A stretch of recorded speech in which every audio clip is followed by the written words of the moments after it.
All right, so I'm going to start with this one. This is the school's camera. This is an Arri SR camera. So this is one of the cameras that you guys will be able to use for your 16 millimeter films. Um, I'm mostly going to go over like the process that I want you guys to follow for loading this camera, and then briefly just how to shoot with it as well. It's pretty simple, pretty straightforward. Um, so I have a sheet like this. This is kind of my script, what I'm like kind of going through step by step to make sure I don't skip over anything. So this is also on Canvas. There's a PDF. There's 3 of these, one for each of the cameras. So this is on Canvas. Also on Canvas is a PDF of the full instruction manual for this camera. This camera was, I think, made in the 60s or 70s. So it's really old manual, but it's a PDF on there. So you have those 2 PDF references in addition to this video that you can use. One of the main differences in most of the things that you'll see when you look at the instruction manual, or if you watch a video on how to use this camera online, it's going to show using 400-foot rolls of film. We're using 100-foot instead of 400-foot. So that's a big difference. So real quickly, I'll show you how to release the mag, and I can show you what the mag looks like inside and explain what the difference is. So there's a little lever here. It's a lock. That flips up. Now it's unlocked. Push down, up, and then once you have it kind of tilted, it comes off. So that's the film mag. And to put it back on, it's the same thing. That down, it's locked in, and then you lock it like that. So the film mag is back on. So you'll remove the mag off this camera to load the film in. Once it's loaded, then you can put on. You can't load the film with the magazine on the camera. It has to be removed to do the mag load. So we'll start with that. Take that off again. There we go. All right, I'll set that aside for now.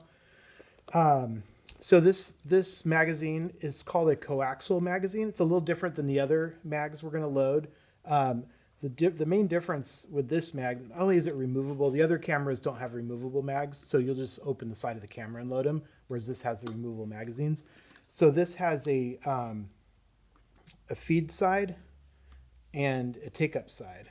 So the feed side is on camera right. That's the feed side. And then the take-up side is on camera left on this other side here. So I can open both sides at once. There's a little button you push to release. So the film is going to start over here, your new film. It's going to come out. It's going to go across this pressure plate here. It's going to go down. It's going to take up on the other side. So it goes from this side to this side. So when you start, you're going to load your film on this side. You're going to wrap it around. You're going to feed it through here. You're going to get it ready. As you're shooting, you're going to be moving your film from this side to this side. So that's a coaxial magazine, as opposed to the traditional magazines where there's like a reel up here and a reel down here, and it's going from just one down to the other within the same door. This has 2 doors, one on each side. So like I said, this camera normally takes 400 feet mags.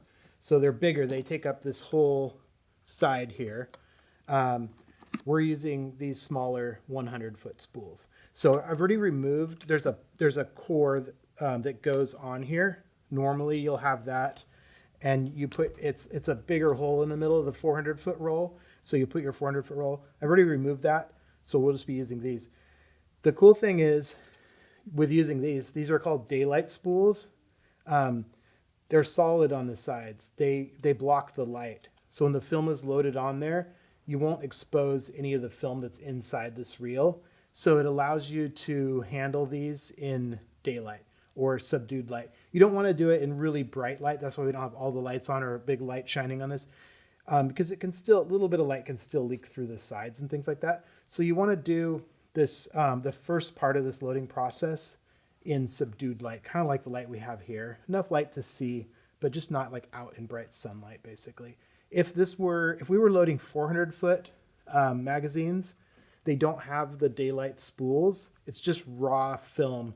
If it's exposed to light, you'll ruin the film. So normally when you're doing loading these mags with 400 feet rolls of film, you have to do the first steps in complete darkness. So normally there's like a tent where you stick your arms inside it, and you have to do it all in complete darkness, which makes it a lot harder. So we have a little bit of advantage that we can do this. We can actually see what we're doing when we're doing this. So it makes it a little bit easier. All right. So, okay. So when you check this camera out, you want to make sure that you have an empty 100-foot daylight spool. You have to have that because you need that on your take-up side for your film to go onto. If you leave here with this camera and you don't have a take-up spool, kind of out of luck because there's not a really good way to take your film up. And you go to load it somewhere, you're not going to be able to load your film. So make sure there's one of these with the camera. I'll probably put an extra one too, just in case it gets removed or something like that. So you'll have one. So when you open the mag, you want to make sure your take-up daylight spool is on the take-up side. We'll get to that in a second. All right, before we get into all of this, though, I want to go through what your film's going to be like and what you need to do when you get your film. Next week, you'll have your film. I'd like everyone to label it. You're going to put your name. This is right on to your film box before you even open it. Like your name of your project. Ooh, that's pretty cool. Date. And your camera name. We got all the cameras named with these cool Star Wars names, but you can also say SR, whatever camera it is. So that's gonna be your labeled right on your film before you even open it. So then you go ahead and open up your film.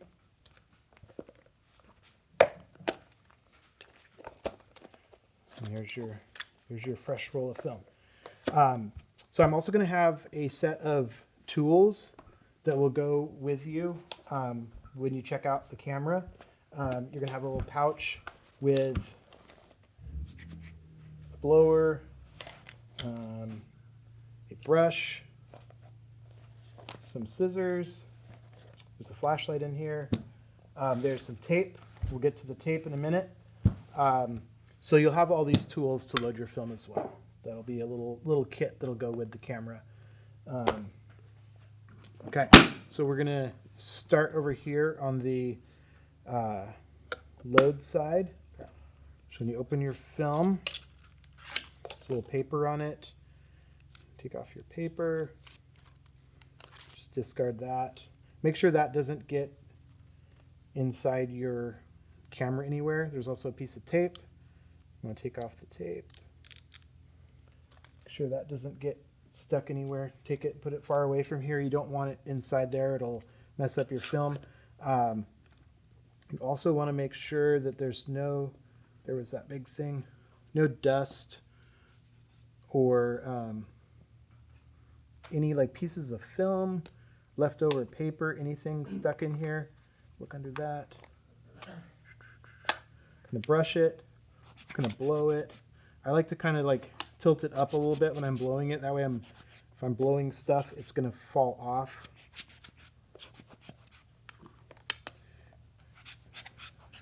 Just kind of clean that up a little bit. You have a lot of film that's just running through here at very high speeds. So it's prone to your film. If there's something scratching the film, if there's a piece of dust, it might be rubbing a little piece of film off. So, emulsion, pieces of film, it has a tendency to build up gunk in there.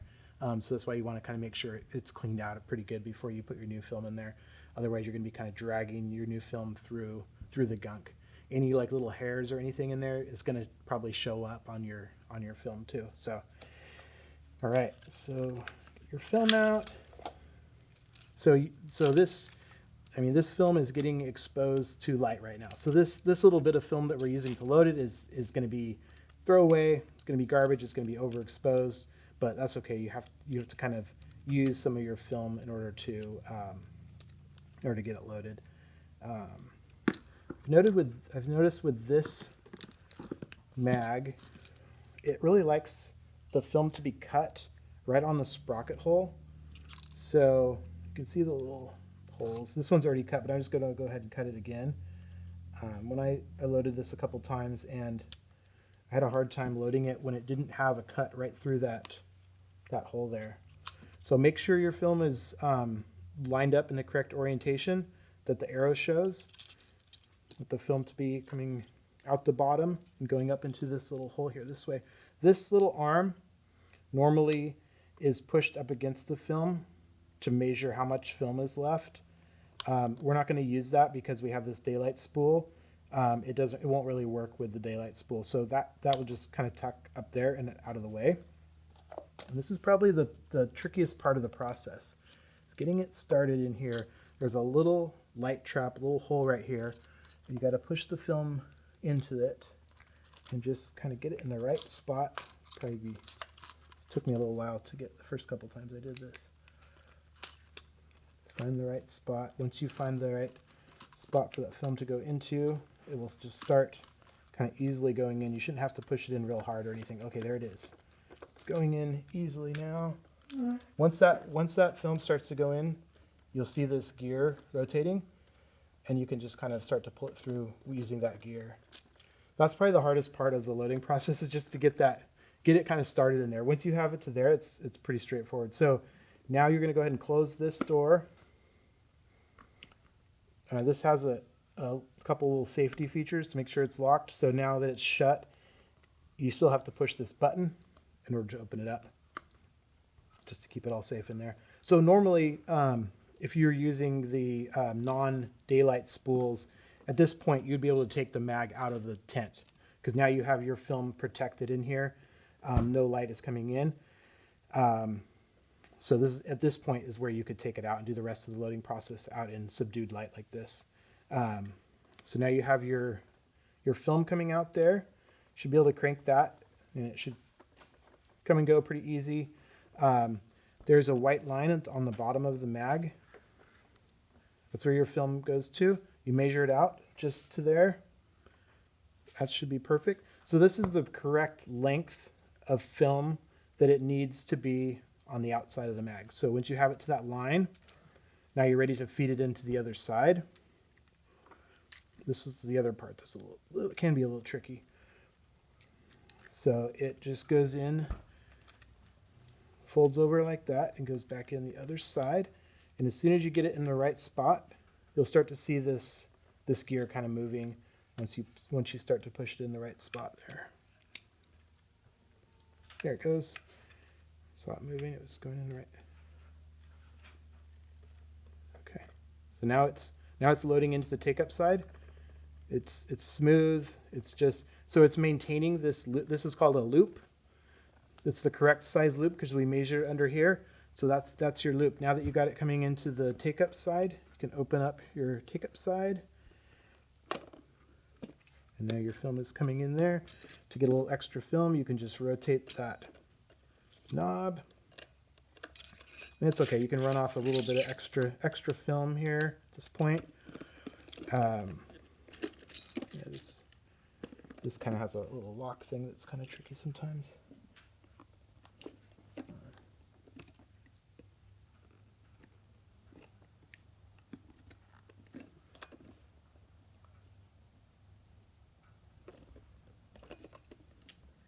There we go.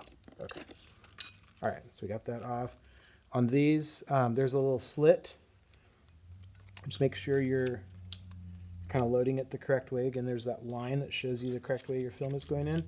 Stick a little bit in there. Some people like to pinch it, make like a little, I find it's kind of harder to get it in when it's like that, but you can do that. You can get it in the little slit.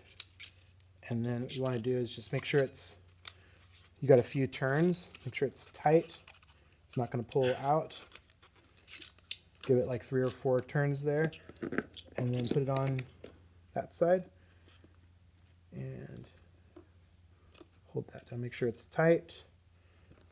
You're not going to use that measuring thing for the film because we're using those daylight spools. So it looks like it's good to go there. You can turn this a little bit and test it. It should be just moving smoothly to your take-up side.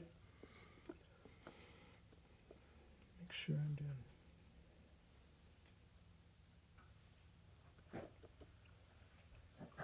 Okay, cool. So we're ready to close our take-up side.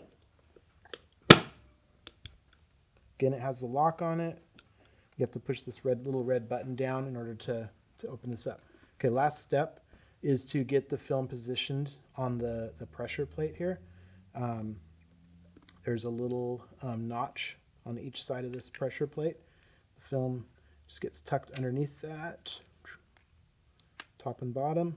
Okay, and you want to make sure that the loops on both sides are pretty even. And the last thing you want to do is make sure that these your perforations, these little perforation holes, there's a you can see there's a hole underneath the film that it kind of lines up with that. You just want to make sure it lines up correctly. Just kind of move it till it gets in that perfect spot. All right, so you'll see it once it's there. It's like right here. Okay, that looks good. And we're going to go ahead and put this on the camera. Okay. Once again, I'll do that on its side so you can kind of see it from that angle. That's our lock. So if it's locked, that won't push down. Unlock it. There. Film is ready to go. Push down the angle. Does we need to re-roll on that camera? Yeah. There's extra batteries right there. Oh, I knew that camera was going to run out of battery. Any questions so far on this? Kind of doing it slowly because I've only done this a few times with this camera, and I kind of wanted to just take it slow, make sure I was doing it correctly. How many seconds of film do we lose doing that? We're only using like a couple feet of film, and they say these are 100-foot, but they give you a lot of extra usually too. So you're probably losing like 3 or 4 feet when you on the like one side of it, and 3 or 4 feet on the other side. But they probably give you extra 10 feet. So there's really probably 110 feet on here. And if you do it pretty efficiently, which don't even really worry about it, you're going to have at least 100 feet of film to run through. So even if you pull out like 5 feet of film and you mess it up and you have to cut it off 4 times, I wouldn't really worry about it too much. You got a lot of film still. So you should be good. I've done that before. I've had to like kind of start over and like cut off a big piece of film and say, okay, I'm going to start over. This is not working right. Okay, so once you got your mag on, it's locked. There's a little knob here that kind of just manually like runs the film through. You can kind of move that. You should be able to turn that, and the film should be kind of moving through smoothly. And then you can actually test run the camera a little bit if you want, but just turning that, I can feel that the film is right. It's running through there correctly. All right, so now we got the mag on the camera. The next thing you want to do is make your label for your camera or your film mag. So when you're using this camera, the mag's removable, so you're making a label for the mag, but you would be making it for the camera. And the other situation. So this tape will also be provided in the little kit I'll have. You just pull off one little section, cut that. The PDF goes like step by step of what you should put for each of these things, but I'll just go ahead and fill one out and show you. So your roll under here, it should be your camera ID and your reel number. So if, in your case, you're only shooting one roll of film, but this is just good information to know in case you're on set and you're doing a whole feature film and there's hundreds of cameras and not hundreds of cameras, probably not, but so normally if there was multiple cameras, each camera would be labeled. Typically there's an A camera, B camera, C camera, and so on. So if your camera is the only camera on your shoot, it's going to be A camera. So your roll will start with A, the letter A. A lot of times the cameras are labeled, whether it's A, B, or C camera, whatever. And then your So that's your camera ID would be your A, and then your real number is the like the either your digital card or your roll of film. So this will be your first roll of film. So just A01. So that's what you put for a roll. If you were doing a second roll of film, it would just be A02. If you had two cameras running, you would assign one camera to be A camera, one camera to be B camera, and then that in that space, that's where you'd keep track of what camera it was and then what roll of film you're on or what card you're on. Does that make sense? And then for mag, with this camera, this does have some different mags, and this mag is actually labeled mag 3. But for this camera, we're going to go ahead and just say we're going to put our camera name, and then we'll put this is mag 3. We'll say number 3, and then I'm just going to put Arri SR as well. So it just kind of like identifies. In this case, we're identifying what camera it was, what the camera name was, and then what mag, if we're using different mags, what mag it is. And then for loaded footage, we'll put 100 feet. And then let's put your emulsion number, your film number on it. So every film has like a number with it. This 50D is 7203. So you can put all that. You can put 50D 7203. Okay, so that's the film that you loaded in here. And then your exposed footage is probably going to be 100, assuming you shoot the whole roll. But this exposed footage section would be for if you didn't finish it, you got to 50 and you're done shooting, then you could just make a note that this roll only has 50 feet of exposed film on it. And the production, so be your name or your shoot. I just call your title and of title of your project. What else? And then I'm going to have your name. Your name. And then the date that you loaded. So it's going to be 10/7/24. And then whoever loaded it, you can just put your initials or your name there. Okay, so now you got your tape ready to go. So I would recommend putting that on over your spot where you open the film. That's what I like to do. It just kind of protects it, makes it so no one is going to open it. If they see a label on it like that, they know it's got film in it, and they can't easily just go and open it. So that kind of protects your film in there against someone just opening it. And you have all your details on there, and you know what's in there. The last step, if it's optional, if you want to do this, you can. It's kind of good practice, but a lot of times people will cover up the seams of the mag just to protect it from light leaks. And so there's all this extra tape that you can use. And typically, if you have daylight film, so we loaded daylight film in here, and we would use the blue tape for daylight, and we use the red tape for tungsten film. So if you're using the 500T film, that would be your red tape. And then you can use the gray tape for black and white. And the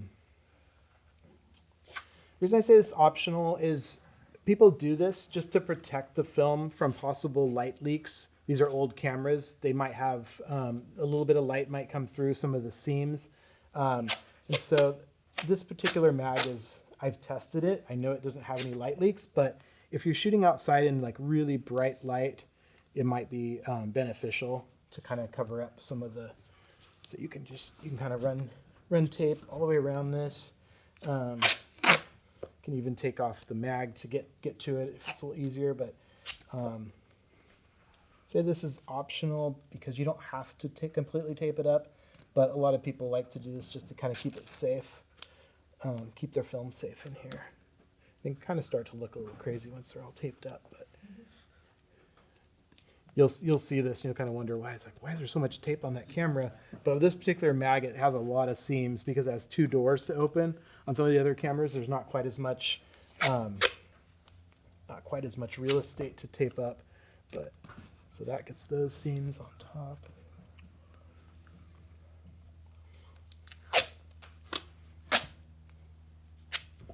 Gets this one seam on the side here.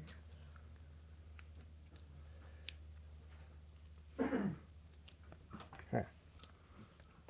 I'm just going to get those seams that are kind of on top.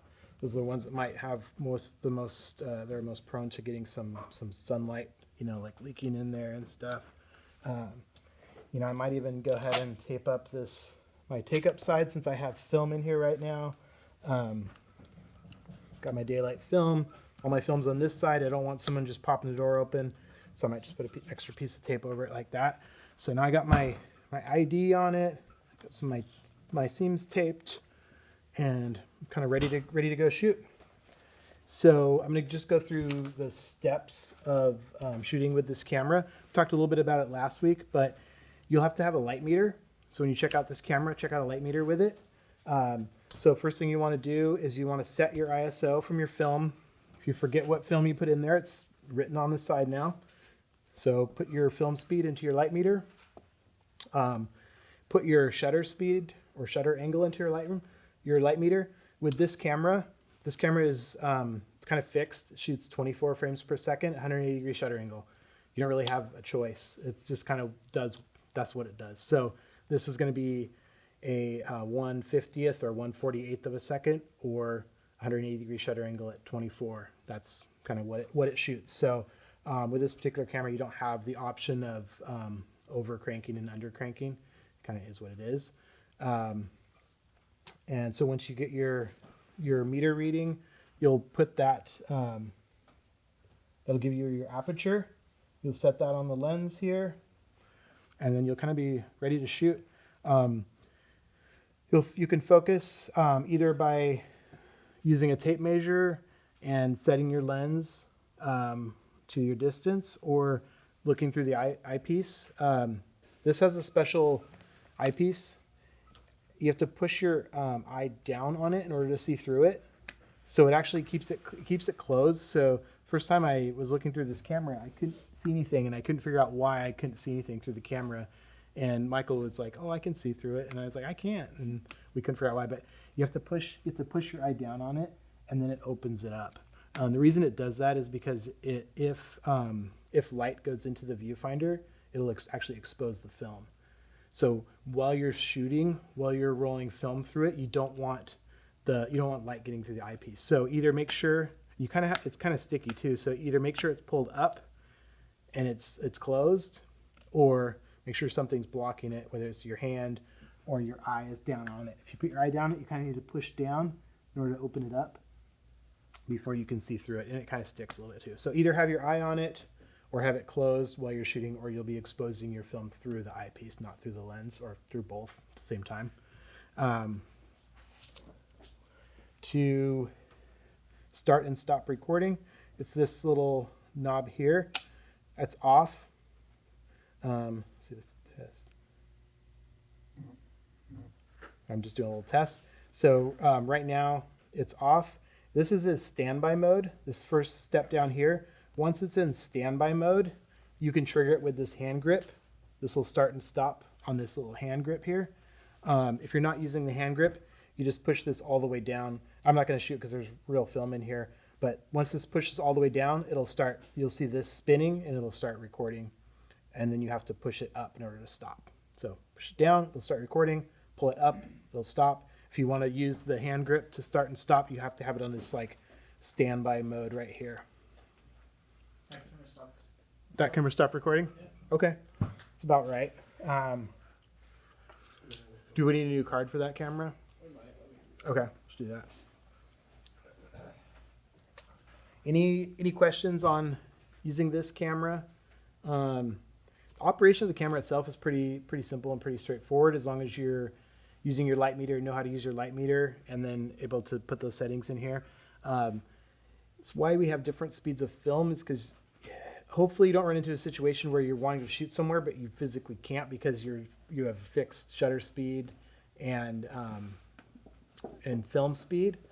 So you want to shoot an environment where your film is going to work for you, given your lens, you'll be able to get your correct aperture. So like, for example, if you have the 50 speed film that's made for outside and you try to shoot in here in light we have in here right now, you're just going to tell you like you need a 1.0 aperture or something like that. You physically don't have that aperture available on your camera. So in that point, you need to add light in order to get to your minimum aperture in order to get to 2.8. This lens is a 2.8 lens. Oh yeah, by the way, this lens, it's a so it's a T 2.8. That's its maximum aperture. So that's your setting that's going to let the most light in, to a T22. So between 2.8 and 22 for aperture. And then it's a zoom lens. It zooms from 9.5 to 95. So it's a pretty good range. You got like a wide angle at 9.5 to a 95 millimeter lens. So you can, that's the kind of the sacrifice for having kind of a slower T 2.8 lens. You have a lot of zoom range on it. So you can get super close ups. You can get wide shots with the same lens. So working on the camera. So once, oh yeah, I guess this would be good too to know the, once your 100 feet of film runs all the way through there, you'll kind of hear it end, get to the end of that film, and you'll kind of know, at that point, you'll open up your take-up side. You should have all your film over there on your take-up side.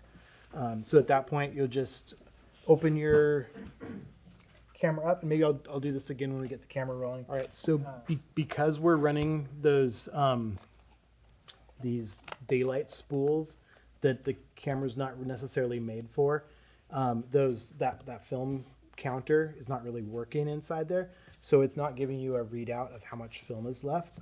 So you kind of just have to kind of keep track of your time. With a 100-foot roll of film at 24 frames per second, you can, it's like between 2 minutes and 45 seconds and 3 minutes. So somewhere in there in that range, I think it's close to 3 minutes, but not quite 3 minutes of runtime. But so kind of keep track of how much time you've been rolling a little bit, so you kind of have an idea. But you'll know once it gets that, you'll kind of feel it, you'll hear it and feel it when it gets that kind of the end of the roll. The other cameras that we're looking at, they're made for these 100-foot daylight spools, and they'll actually tell you, they'll have accurate counters that will tell you where you're at. So once you're done with your roll of film, you can open up your take-up side, pull the film out, put it in a little tray, slide it back in there, shut that up. At that point, take off your label and put your label over your exposed film, and you should have your name and all your other details on it. So your exposed film should look like that. It'll have the label from your camera on your exposed film. So that's kind of how we'll keep track of which boxes of film are exposed or not. If there's a camera or mag label on the box, we'll know it's exposed film, and we're going to send it in for processing. If it doesn't, we'll know it's not exposed. But if it has your name and stuff on it, we'll know there's a roll of film that's supposed to go in there. So that's just kind of how we'll keep track of it. I'll send this in, get it processed, get it scanned. You'll get your actual film back in the same box, and then you'll also get a digital file with your scan on it. It's going to be like a 2.5K resolution, probably like ProRes digital file, and it'll be fully scanned. It'll have the sprocket holes on the side and the full frame. At that point, you can take it into your editing program. You can decide if you want to crop it a little bit, if you want to crop out the extra, the frame, the sprocket holes, you can kind of adjust your frame and crop it how you want. You can also, do a little bit of like color grading on it, increase the contrast or whatever. The scans from these films they really have a lot of latitude. They're a little on the flatter side. So they might be kind of like working with like a log file. It might be a little flatter. They might, but they have a lot of flexibility in post. You can really like push it. You know, add some contrast, add some color if you're shooting the color film. So cool. Any questions? Yeah, Jeremy? so is Yeah. this the one that needs to be plugged in at all times? Or? Yes. This one runs on. It has a motor in it, so it runs on power either. And I actually found out besides, so right now it's plugged into this AC power. I saw in the equipment room there's a battery plate with a 4-pin XLR on it. I plugged it in to this and tried it, and it works. It takes those gold mount batteries, and then it plugs in here. The drawback to that little plate that's back in the equipment room, there's no way to mount it on this camera, and the cable is really short. It's like this long, and it's this battery plate, and you hook a battery on. So I don't know. It needs. I guess you could probably tape it on. You might just like take the if you have it on that battery, you could like get a piece of gaff tape and just tape that whole like battery and plate to the back of this mag. So that might be one way if you want to try to operate this without being plugged into the wall power. It's a wooden camera plate, so if you're back there in the equipment room looking for it, it says wooden camera on it, and it's a little battery plate. It's a little 4-pin XLR plug, and it takes those gold mount batteries. Yeah. Any other questions on this camera? Yeah. Oh, I thought you were playing some Oh others. no. Kyle, yep. Is it the same like loading process for the higher ISO films, or does it need to be in a darker environment? Same. Yeah. Okay. Yeah. You can load them all in daylight. Just kind of keep it like kind of subdued light like this is fine. Yep. Yep. All right. Any other questions on this guy? What are you gonna do now? If I load a film in it? I didn't run any through it, so I'm just gonna rewind it. Yeah. Or unless I want to go shoot something today. I don't know. Yeah, what time is it? We could go shoot something on it. An hour and 10 minutes. Let's go find Alex. Go to his office. His house. Well, Just walk in with the cameras up. How about you take a seat? Like, this is my house. Oh, Yeah. for like if we rent it out, is this the one that we're gonna be able to rent out? Or Yeah, the other cameras I'm gonna have for a class period, but I don't think they're gonna be available like on the weekends and other times. I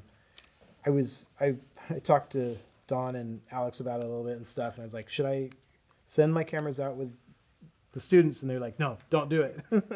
But I don't know. I think there's some flexibility in there. If you're shooting your thing and you really think that you'd rather use one of the other cameras other than the school's camera, let me know, and I think we can work something out. I can probably check it out to you or whatever.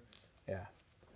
Yeah. So if you want to overcrank or undercrank on this, you have to do it in post, or Yeah, this camera doesn't have that flexibility, unfortunately. The other cameras do, though. So this one is fixed at that 24 frames per second.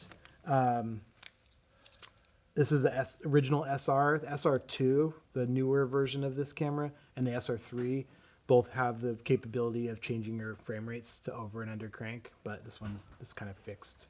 So this camera is actually, it's interesting because this was actually more of like a news camera back in the day than like an actual movie camera, because it's a smaller format. It's a 16 millimeter. And so they actually use this for like shooting like sports and news and stuff when they wanted to shoot a lot but didn't want to use a lot of film. So yeah, so there's that one. So you said that one needs to be plugged into the wall, yeah, essentially? Yeah, in the kit, it comes with this AC adapter, so it does need to be plugged into the wall. What I was telling Jeremy is I did today when I'll actually go grab it, so I'll show you guys what it looks like. That's a Kubrick camera. There's a little spot that says camera rigs back in the equipment room. I don't know, do you guys know what this is normally used for? Oh, But- cameras. Camera rigs. Yeah, it's probably put on camera. But I saw it back there today when I was pulling the cameras out. It has the right plug-in, so you can actually use it to plug a battery into this camera. I don't know if it's probably never been used for this purpose, but I put one of the the gold mount batteries on it. Yeah, and it ran the camera, so it works, but it's kind of not very convenient. There are some screws on this plate, but it's not made to hook onto this camera, so there's not really a good way to connect it. So that's what I was saying. If you want to do this, put a battery on it, and then like tape around it. You'll be ready to go. Yeah. Unfortunately, it's such a small cable. Like there's a place you could mount stuff on this handle, but it's such a short cable. There's really no way to get it up there to mount it on that handle. So yeah, you guys can get creative, figure out a way to attach this. Do you think there'd be any way to like plug it into a car using like an adapter or some kind, like there's like cigarette lighter Yeah. things or whatever?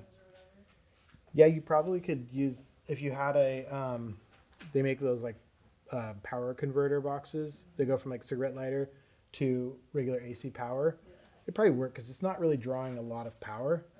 Okay. If you were running something that was really like power hungry, it might not be the best. Very light. But yeah, it'd probably work. Yeah. Into your car. What? Car blows up. Yeah. So I don't know. Maybe I'll just keep this with that this camera for now, so you guys have that option. I wish there was an easy way to mount this on here somehow. Hot glue it. Okay. All right. So next, I'm going to show you guys the this camera, Vader.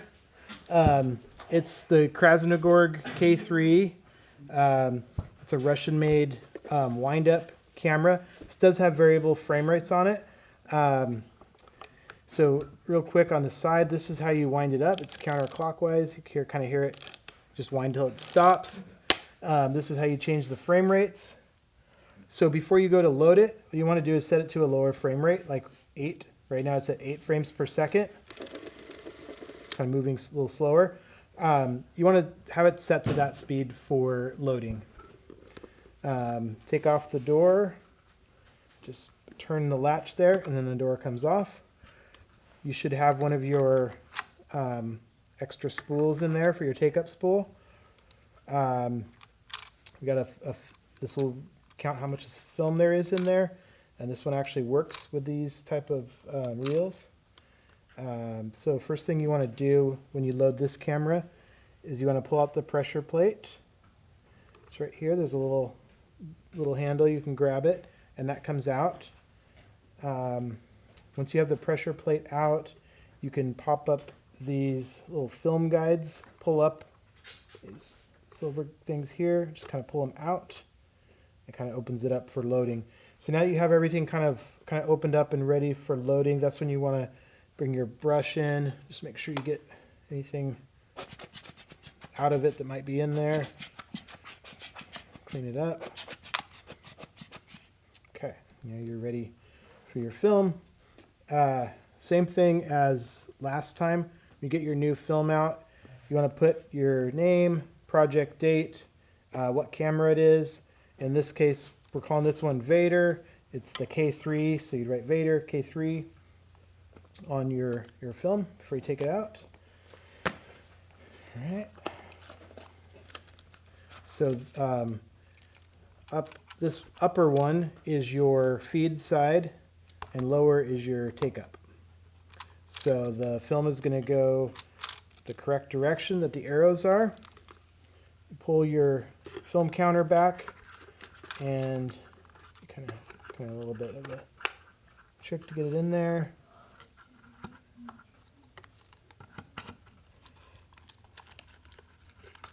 Come on. This one has a certain way, direction that likes to be dropped in here. Pull that back. Okay. There we go. It's in. Okay.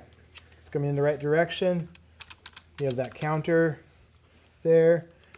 Make sure these are pulled back. And so basically on this one, you're going to just kind of feed it into these through here and out this way.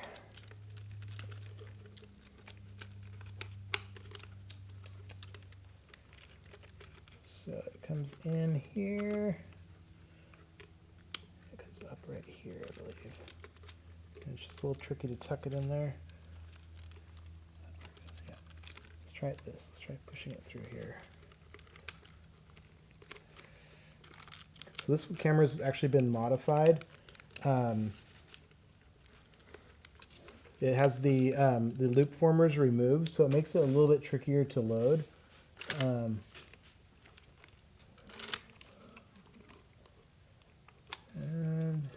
I'm having trouble getting it in there. There we go. So you kind of tuck the film under this one, under the second one, and it comes up like this. And once that piece is in there, you can lock that down, and you should kind of feel it lock your, kind of lock into the, where it's catching on the teeth there.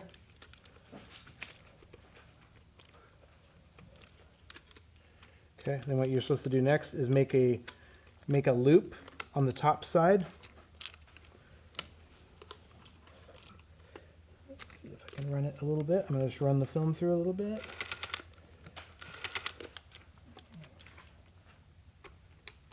So it's not fully catching on the teeth.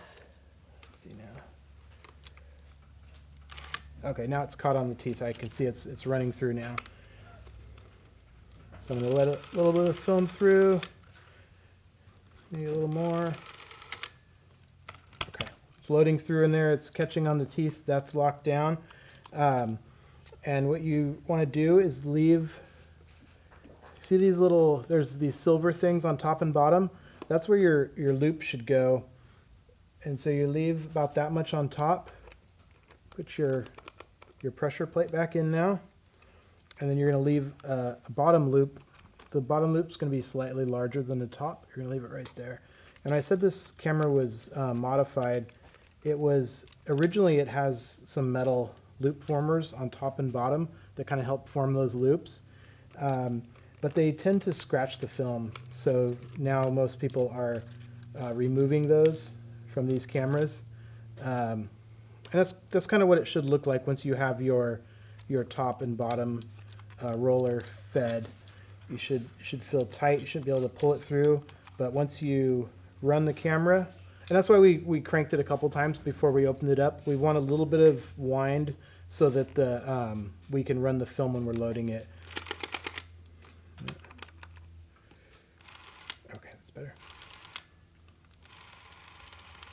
So that's kind of what it looks like when it's running. You have a small loop on top, a small loop on bottom.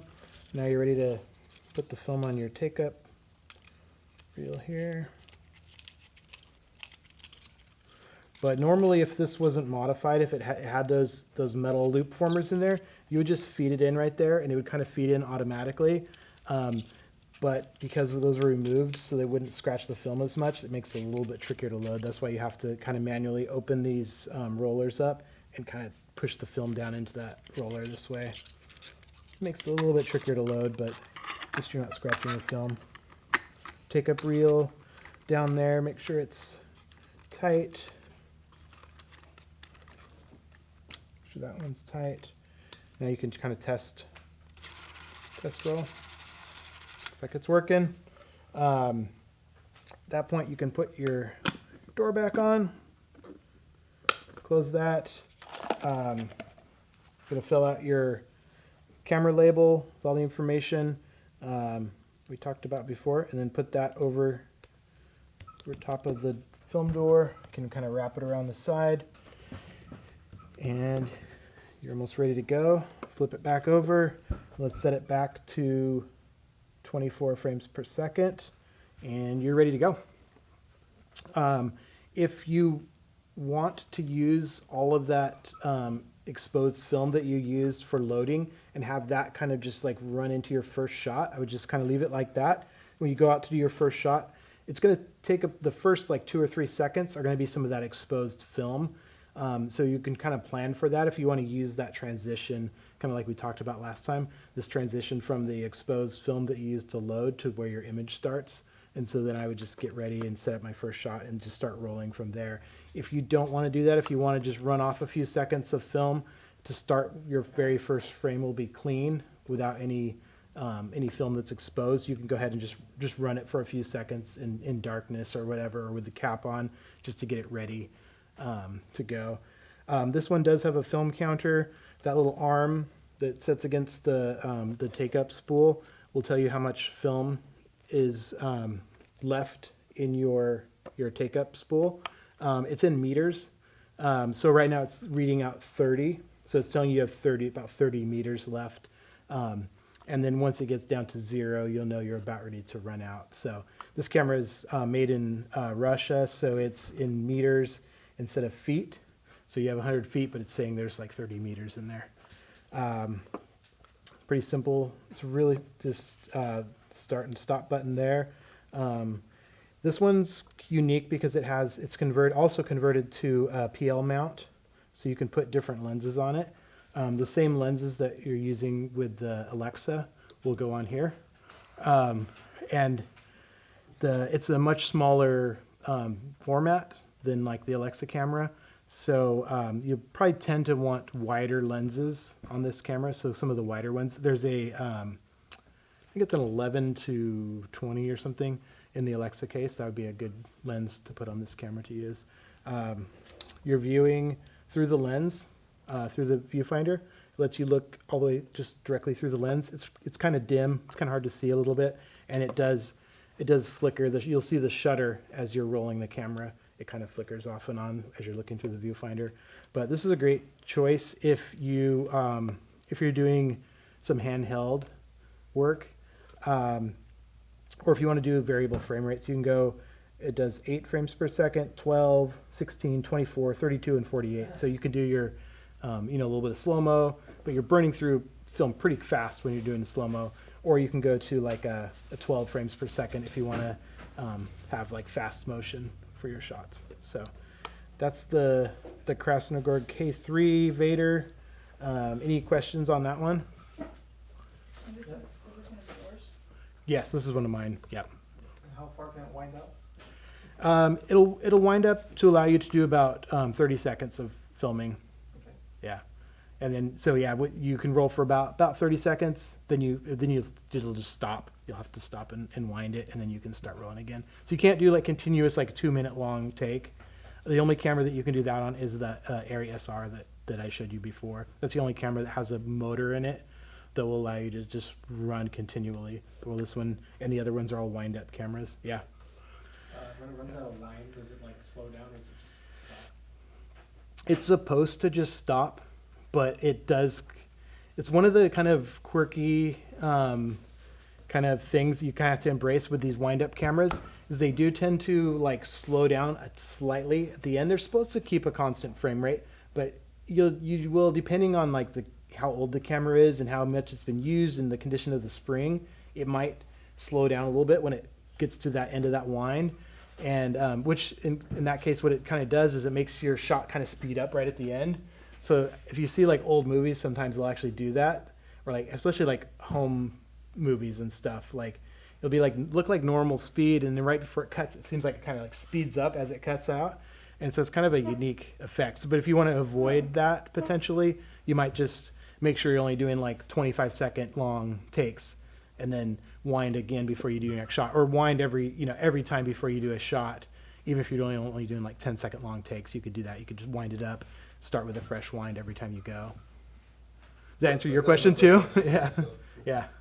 It is kind of cool though. Like if you do end up getting that effect, I don't know that I've really seen that a whole lot with this camera.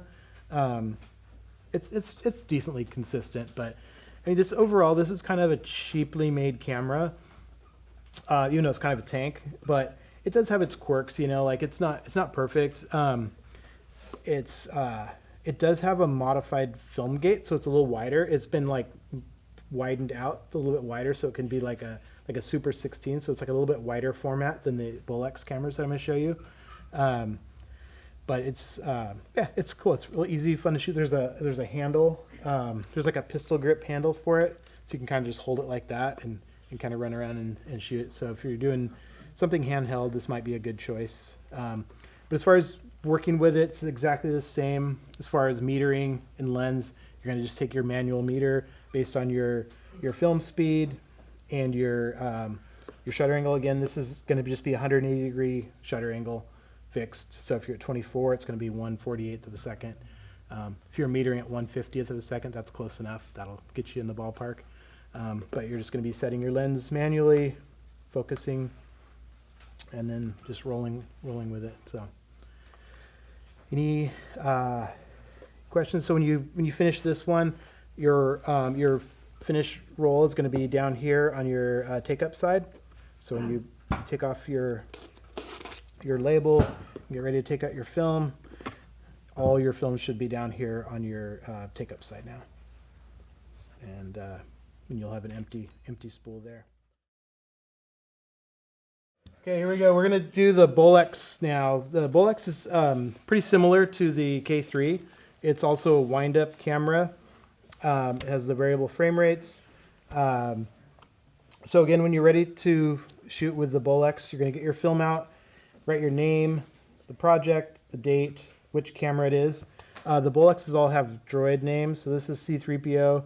There's R2-D2 and BB-8. So there's 3 Bolex cameras that we'll have to work with in class.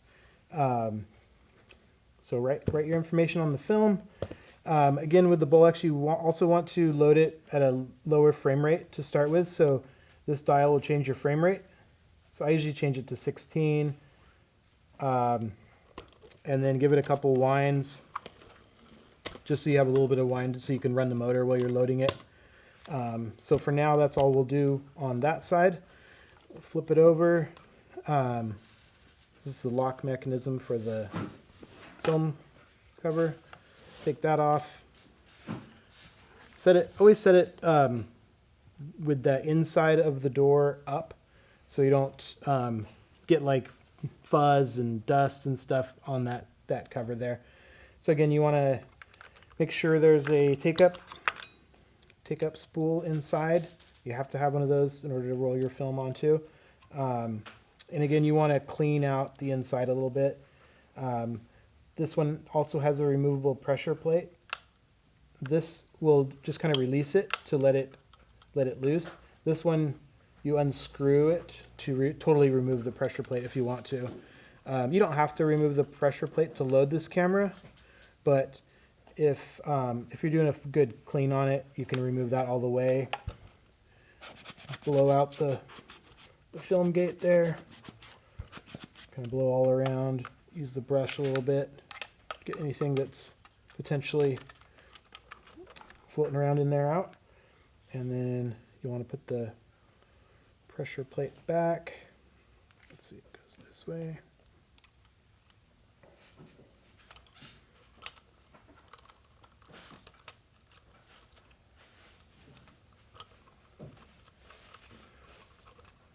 That one screws in all the way, and then this one's just a kind of up and down lever that locks in. Okay, so that's locked in, pressure plate's on. Okay, so for this camera, one of the more important things is these loop formers. Remember I told you on the K3, it had these kind of loop formers built into the camera at one point, but they were removed. This one has these removable loop formers. So when you're loading the camera, you have it in this position. Right there, they're closed. And that forms the loop on either side of the film gate. And then once it's loaded, you have to release that so that your loop formers are not touching the film as it's running through.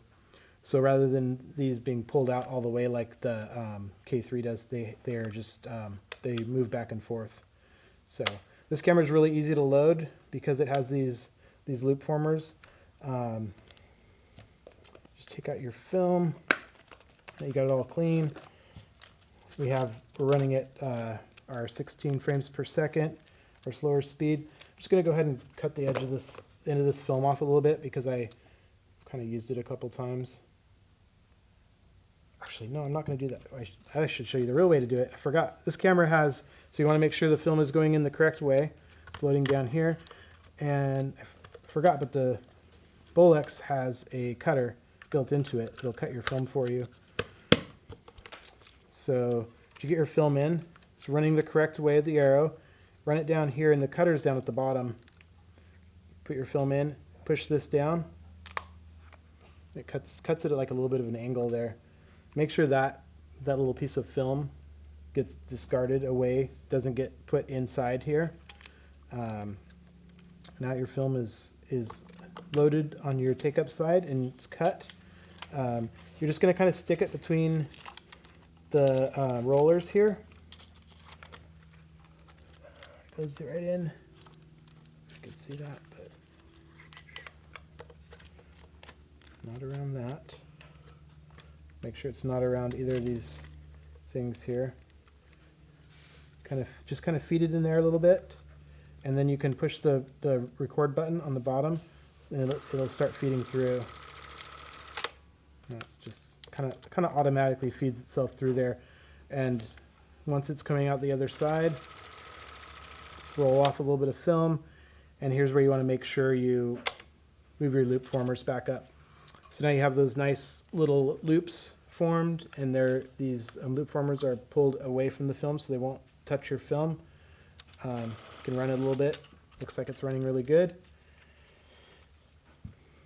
At that point, when you run it, you just want to make sure it sounds smooth. It sounds like everything's engaging correctly. It's not like making a sound like it's breaking the film or nothing is pulling. The loops should stay in that same size. They just kind of move up and down. Again, just reel this or spool this thing on, give it a few turns. Make sure give it like a nice tug like that. Make sure that film's not going to come off. And then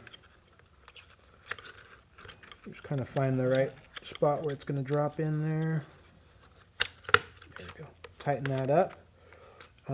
At that point, you can run it a little bit again. Just make sure it's going onto that take-up reel smoothly. Actually, I lost my wind. I'm going to go ahead and give it another turns. Okay, it's good. Put the door on. Lock it. And this is where you'll fill out your film label with all your information. It's on the PDF document. It has a list of everything that you should be putting on your film label.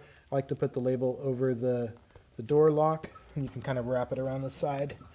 Just kind of keeps people from opening the door. It also kind of just keeps that door fully closed.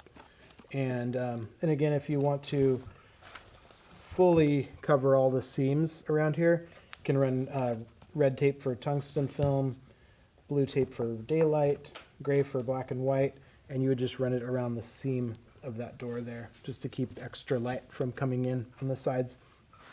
And then you're ready to flip your camera over. Make sure you turn it back to 24 frames per second. Now you're ready to roll at your normal filming speed. This cool thing about this camera is not only have those multiple frame rates, you have 24, 32, 64 frames per second. There's not a mark for 48, but you can kind of put it in between the 32 and 64 if you want to overcrank a little bit, like 48. The button here starts and stops recording.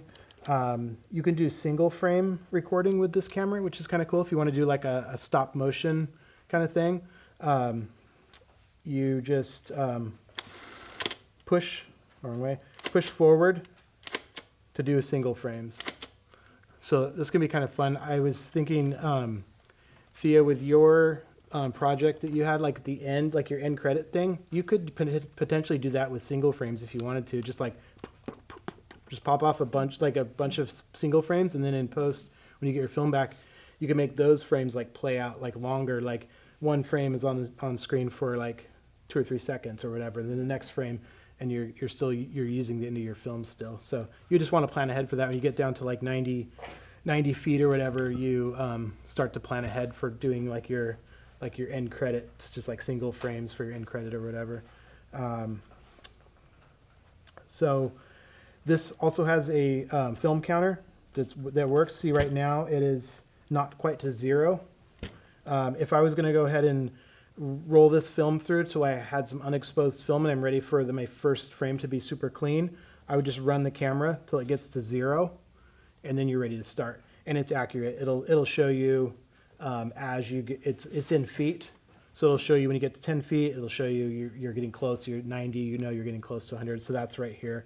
But if you want to kind of just roll into your first shot using your exposed film and some light leaks and things like that, I would just start it right here and just know that you're going to kind of, you can actually watch this as you're rolling, so you could start your first shot and kind of watch that. When it gets to 0, you know you're shooting on unexposed film at that point when that counter gets to 0, and you can kind of keep an eye on that as you shoot more and more. This camera is also a fixed shutter angle. This one is, I labeled it here, it's a 130 degree shutter angle. Because it wasn't 180, I labeled it because this specific camera is 130 degree shutter angle, which equates to 1/60th of a second. It's really close to 1/50th or 1/48th. If you metered at 1/48th or 1/50th, it probably wouldn't be the end of the world. Your film would be fine. It would be properly exposed, but I just marked it on there just so you know exactly what the shutter angle is on this camera. There's 2 different versions of the Bolex that we have.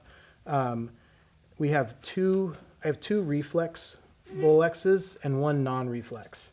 The difference is with the reflex Bolex, you're actually looking through this lens right here. When you look through the viewfinder, you're looking through this lens. This is your taking lens. So kind of like the K3 and the Arri SR, you're seeing directly through the lens while you're filming.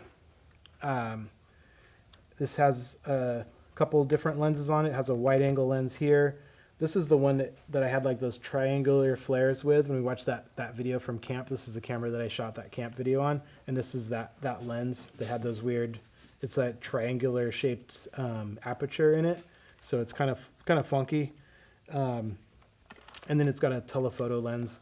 It's approximately a 75 millimeter lens, so you can just rotate it. There's your telephoto, and there's your wide, and you're actually kind of looking, make sure it's in the right spot there.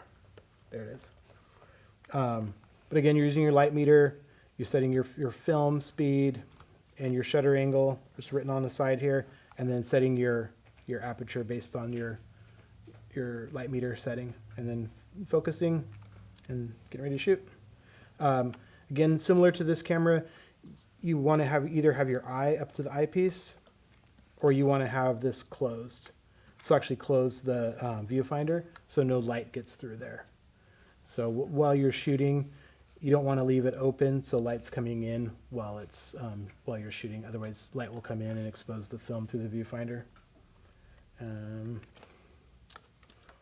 Again, similar to the K3, after you're done shooting your whole roll of film, your lower reel will be your take-up reel. All your film should be on your lower reel when you open it up and get ready to pull it out.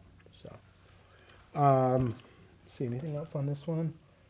This one does have a unique capability that I've never experimented with or tried, but you can double expose your film if you want. It's kind of weird. So you can shoot through your roll however far you want, and then you can actually rewind it back and then shoot over it again, like double expose it and stuff. It's kind of strange. I've never tried it, but there's a little bit of a process to doing that. That's what some of these extra knobs are allow you to do that. The other unique thing that I've never tried with this camera is it has the capability to do like long exposure photography. So not only can you do single frames, but you can actually lock the shutter open and like leave it open for 2 minutes whatever long you want. So if you want to do like extremely like long single frame exposures like you would with a still camera, you could do that with this camera too. Cool. We can cut the cameras then. I just need to get my voice in there when I edit this. Sorry. Probably just a native,